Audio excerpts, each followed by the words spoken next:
Et bonjour, et voilà ce message que je viens de recevoir pour nous tous, que je vais intituler Pandémie et conscience, puisqu'on me dit que nous sommes bien réellement dans une pandémie.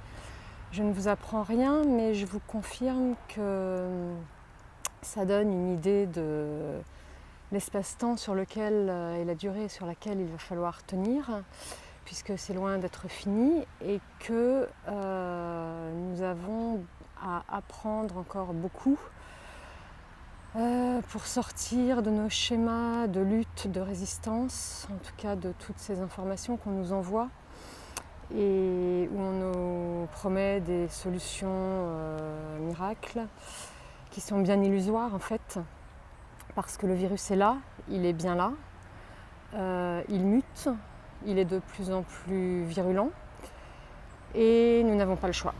Donc depuis mars 2020, nous n'avons pas le choix, nous essayons de contrer cela.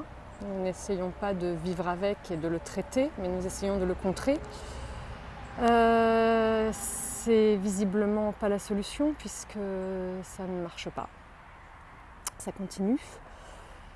Donc il va falloir faire appel à notre patience et à apprendre à vivre avec en étant d'honnêtes citoyens, c'est-à-dire en pensant à nous, à ce que nous avons à vivre, en cohérence avec ce que nous sommes, mais aussi en respectant ceux qui sont sur d'autres plans de conscience, qui ont peur, qui ne sont pas prêts, qui ne sont pas suffisamment éveillés.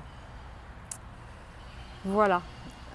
Et donc, nous sommes des éveilleurs de conscience, tous ceux qui adhéraient à ce message que je vous envoie.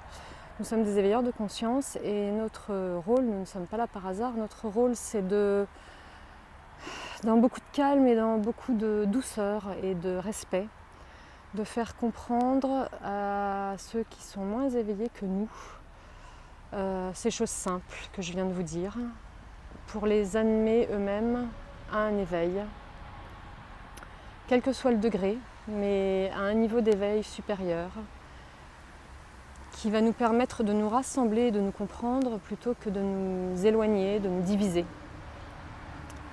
Voilà, c'est pas une canalisation très précise, avec des conseils, des actions, des dates.